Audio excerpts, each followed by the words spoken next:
భజగోవిందం 7వ శ్లోకము. బాలస్తావత్క్రీడాసక్తః తరుణస్తావత్తరుణీసక్తః వృద్ధస్తావచ్చింతాసక్తః పరసే బ్రహ్మణి కోపి న సక్తః. భజ గోవిందం భజ గోవిందం గోవిందం భజ మూఢమతే.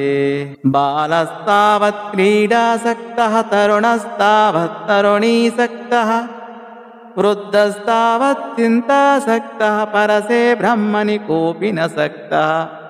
భజ గోవిందం భజ గోవిందం భజ గోవిందం మూఢమతే. భజ గోవిందం భజ గోవిందం గోవిందం భజ మూఢమతే. భావము: బాల్యములో ఆటలయందు ఆసక్తి, యవనములో యువతులపై ఆసక్తి, ముసలితనములో మనస్సు నిండా చింతలే. పరమేశ్వరుని యందు ఆసక్తి ఎవ్వరికీ ఉండదు. గోవిందుని భజించు, గోవిందుని కీర్తించు, ఓ మందమతి, గోవిందుని సేవించు. వివరణ: మానవ జీవితం అనేక దశలలో ప్రయాణం సాగిస్తూ ఉంటుంది. కానీ ప్రతి దశలోనూ సత్యాన్ని దర్శించలేక, అసత్యాన్ని త్యజించలేక అస్తవ్యస్తమవుతూనే ఉంటుంది. మానవ జీవన యాత్రలో మొదటి దశ బాల్యం.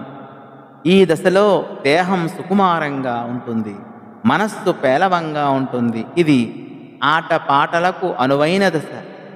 బొమ్మలతో క్రీడిస్తూ బ్రతుకు బొమ్మను విస్మరించే దశ. ఇలా ఆటపాటలతో స్వల్పమైన బాల్యం గడిచిపోతుంది. రెండవ దశ యవనం. ఈ దశలో శరీరం శక్తివంతంగా ఉంటుంది, మనస్సు పుష్టిని పొంది జోరుగా ఆలోచనలను సాగిస్తూ ఉంటుంది. హృదయంలో కోరికలకు చోటు చేసుకుంటుంది. వ్యామోహంతో మనసు ఊగిపోతూ ఉంటుంది.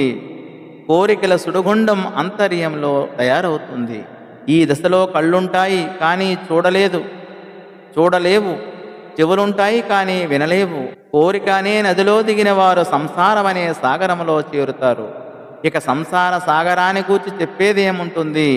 అంతా కల్లోలమే, అన్నీ కష్టాల కెరటాలే.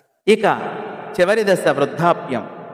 జీవనయాత్రలో ఇది చివరి విరామం. జీవన సౌధానికి ఇది ఆఖరి సోపానం. మానవ జీవిత గ్రంథంలో ఇది చివరి పుట. ఈ దశలో క్రొత్తధనం ఏదీ ఉండదు, అంతా చర్వణమే. పశువులా నెమరవేసుకోవడమే. గతంలో చూసిన వాటినే ప్రస్తుతం మనసులో చూస్తూ ఉండటం. బాల్యం నుండి ఇష్టపడి చవి చూసిన అనుభవాలను ఊహలలో దర్శిస్తూ ఉండటం. ఇలాగే కాలం గడిచిపోతూ ఉంటుంది. అభిమానాలు, అభిరుచులు, అనుభవాలు అన్నీ కలిసి గబ్బిలాలు చెట్టును పట్టుకొని వేలాడినట్లు చిత్తాన్ని